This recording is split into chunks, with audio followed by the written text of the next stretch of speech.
Yo, what is going on, Senpai Squad? Welcome back to a brand new video, and today we've got the review for Black Clover chapter 212, and we still have so many questions that we still have to go through before we can completely wrap up this arc. So with this arc rapidly looking like it's going to be reaching the end point in the next couple of chapters or so, what can we expect to see before then? First of all, and I think probably the biggest one, is what's going to happen to the elves. Because if they're just going to go, what does that mean for Yuno's character? Because Yuno's character is heavily involved with the elves, more specifically Licht.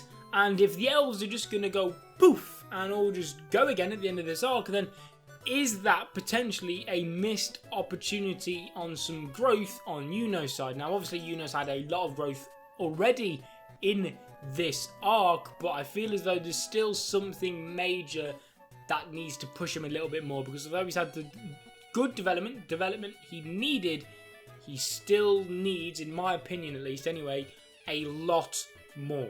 Secondly, I mean, what's going to happen with William when he comes back? I've seen some people genuinely saying that William should and will become the new Wizard King. And it's like, guys, hold up a minute. I know it's been a long time since it happened, but remember, William voluntarily played a part in the killing of Julius. He voluntarily gave up his body to Patry in that instance. He chose out of Patry and Julius, he chose Patry. Just remember that, guys. William can't come back and just be this goody-goody two-shoes character which everyone gets along with again.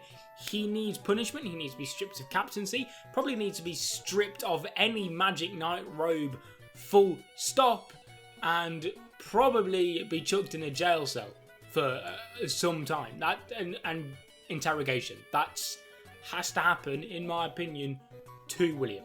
Talking of Julius, we still need to break the news to everyone that Julius is no longer with us. Or is he? I'm still not 100% convinced Julius is fully dead. We saw his grimoire disperse into thin air. We saw him get stabbed. He's been gone, MIA now ever since. And the logical explanation is he's dead. But I just can't shake off this feeling that something's going to happen to bring Julius back to life. I just can't get rid of that feeling. Maybe Julius himself will be the one to actually allow William to get off the hook. Also, while we're on the topic of Julius, one last thing. How come nobody thought or questioned where Julius was all throughout this arc? Is the single-handedly probably one of the most devastating things ever to happen to the Clover Kingdom, and no one's questioned where their leader is. The strongest person in the entire city, their entire kingdom, and no one's thought to just think, hey, where's the Wizard King? We could probably do with his help, right? Has no one thought of that? No, just me? I don't know. Maybe I missed something. Now, one thing that you guys just would kill me for if I missed it, and don't worry, I'm not going to, because it's the best part of this chapter by an absolute landslide. I can't miss covering the devils finally meeting each other. It was an almost perfect scene, I'm not going to lie, because not only is it something we've waited for so long, but it didn't actually reveal too much at face value. If anything, it just rewarded the readers that have been paying attention over the last few chapters, if anything. Now, I love that, because a lot of people said, oh, I wish it was longer, because I think it was like, what, a page, 2 pages maybe.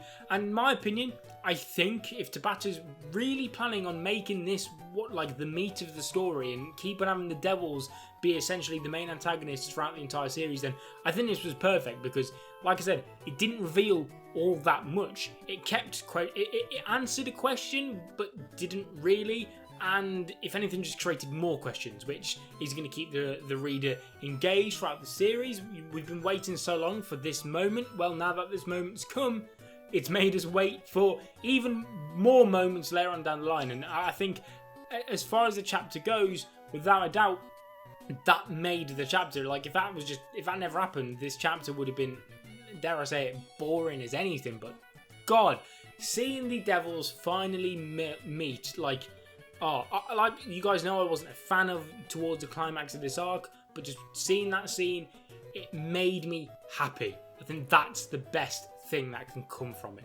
But like I was saying, how it rewards the reader for paying attention over the last few chapters, and that's because the anti-magic devil calls the word devil Senpai, or his senior, his elder, someone along those lines. And why that rewards the reader is because the word devil himself, the last few chapters, I think probably 4 or 5 chapters maybe ago, he was actually talking about a devil hierarchy, and Senpai, whatever translation you read, that could potentially fit into that hierarchy. In Japan, Senpai is an honorific, I believe, that is used on someone that is either older than you or simply put just kind of higher in society than you. I don't know the 100% way to explain it, but I know it's more or less along those lines. So that kind of means that the word devil was either just simply an older devil than the anti-magic devil. I think that probably is likely.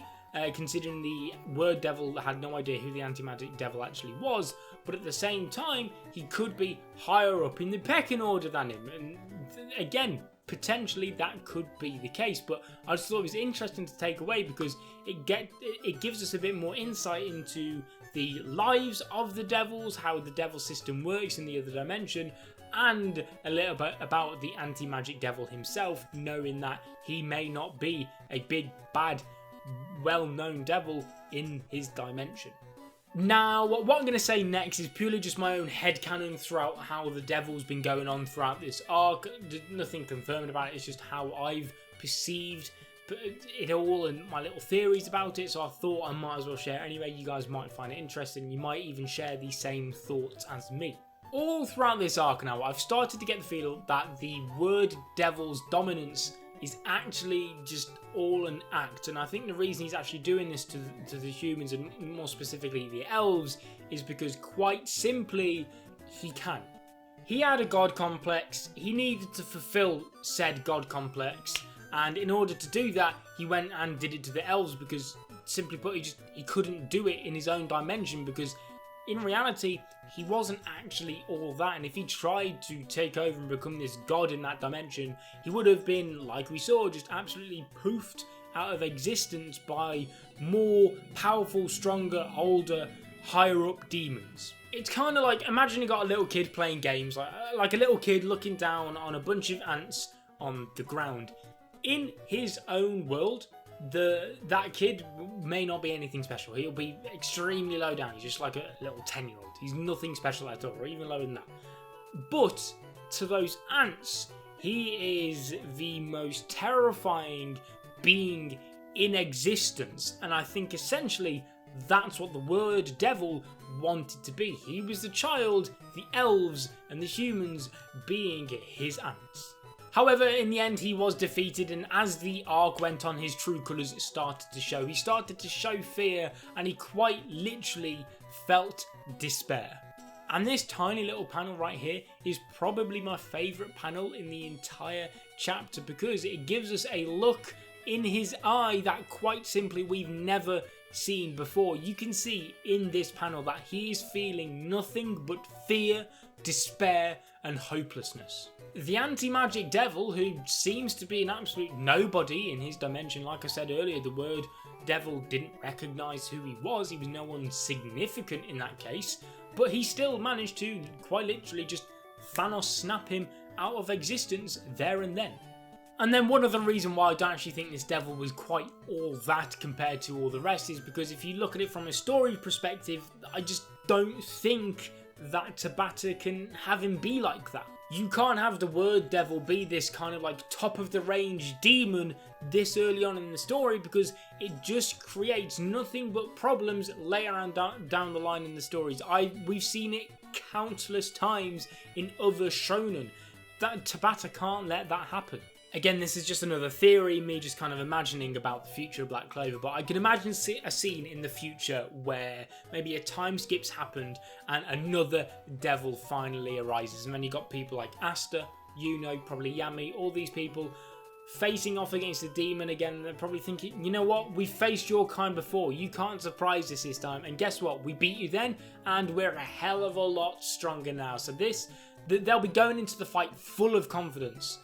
Little will they realise that the demon they're coming up against now, he will be a top of the range demon. He will absolutely wipe the floor with them, and it's going to be kind of like a repeat of this battle again, where they started off just getting absolutely destroyed and outmatched, but probably times 10 with this guy. If this devil's going to be, say, like the final antagonist, I think it'd be a great bit of a shock, development, and just drawback to the end of this arc that we had. But ladies and gentlemen, I think that pretty much covers it for this chapter. Like I said, there's still a few other little things, little bits and bobs that Tabata needs to cover over the next couple of chapters before he ends out this arc as well, such as like what's happening with the first Wizard King now. He's going to die for good. Is Nero going to reveal her true self? You know, is she going to say that this girl is actually Nero the bird? Lots of other little things that Tabata can't just blitz over all in one chapter, or even just 2 chapters. It needs at least 2 more chapters in my opinion. So fingers crossed. I cannot wait for the next one. I've not been this hyped for Black Clover again for ages, so I'm glad to be back into it. I hope you guys are too. Leave a like on the video if you enjoyed, subscribe if you're not already to become a member of the Senpai squad, and I'll be seeing you guys in another video. But until then, peace.